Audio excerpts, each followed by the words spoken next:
Assalamualaikum warahmatullahi wabarakatuh. Hello guys, berjumpa lagi dengan saya.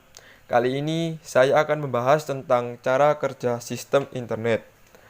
Baik, kita akan langsung menuju ke videonya. Internet adalah singkatan dari Interconnection Networking. Internet merupakan tulang punggung dari web, sebuah teknologi yang menjadikan web dapat diakses. Internet adalah sebuah jaringan besar dari beberapa komputer yang saling berkomunikasi satu sama lain. Saat dua buah komputer ingin berkomunikasi, kita harus menghubungkan mereka baik secara fisik, biasanya menggunakan kabel Ethernet atau tanpa kabel wirelessly, contohnya menggunakan Wi-Fi atau Bluetooth. Jaringan ini tidak terbatas pada dua buah komputer saja. Kita dapat menghubungkan sebanyak-banyaknya komputer sesuai yang kita mau. Tapi cara menghubungkannya akan menjadi lebih rumit. Untuk mengatasi kerumitan ini, maka setiap komputer yang berada dalam jaringan dapat dihubungkan ke satu komputer yang berperan khusus, yang disebut router.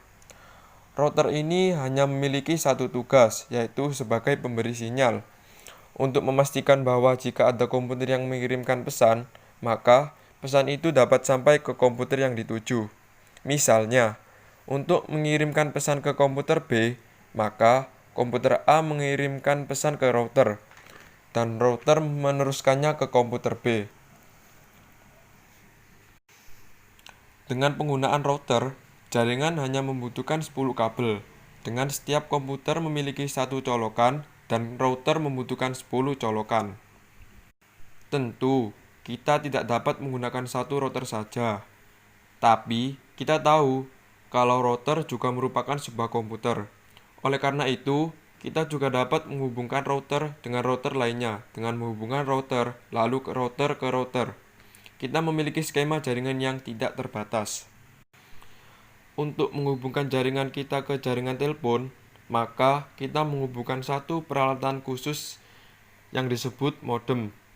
Modem akan mengirim informasi dari jaringan kita ke sistem informasi yang dimiliki jaringan telepon, dan sebaliknya. Jadi, sekarang kita sudah terhubung ke jaringan modem. Langkah selanjutnya adalah mengirim pesan dari jaringan kita ke jaringan yang dituju.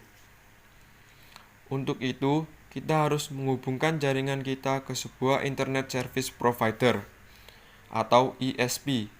Sebuah perusahaan ISP akan menggunakan beberapa router yang telah terhubung satu sama lain untuk mengakses router dari ISP lain. Jadi, peran dari jaringan kita akan melalui jaringan ISP untuk sampai ke jaringan yang dituju.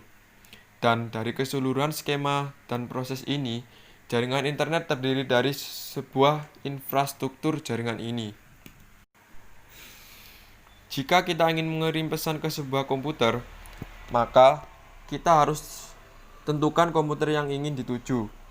Semua komputer terhubung ke sebuah jaringan dan memiliki alamat unik untuk mengidentifikasinya, yang disebut IP address, yaitu sebuah alamat dari 4 angka yang dipisahkan oleh titik. Contohnya, 192.168.2.10.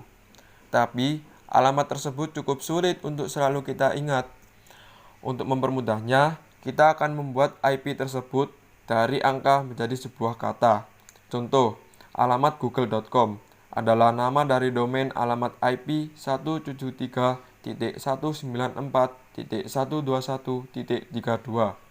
Jadi, nama domain berguna untuk memudahkan kita menemukan komputer yang dituju. Sekian dari video yang saya sampaikan. Kurang dan lebihnya saya mohon maaf yang sebesar-besarnya. Saya akhiri. Wassalamualaikum warahmatullahi wabarakatuh.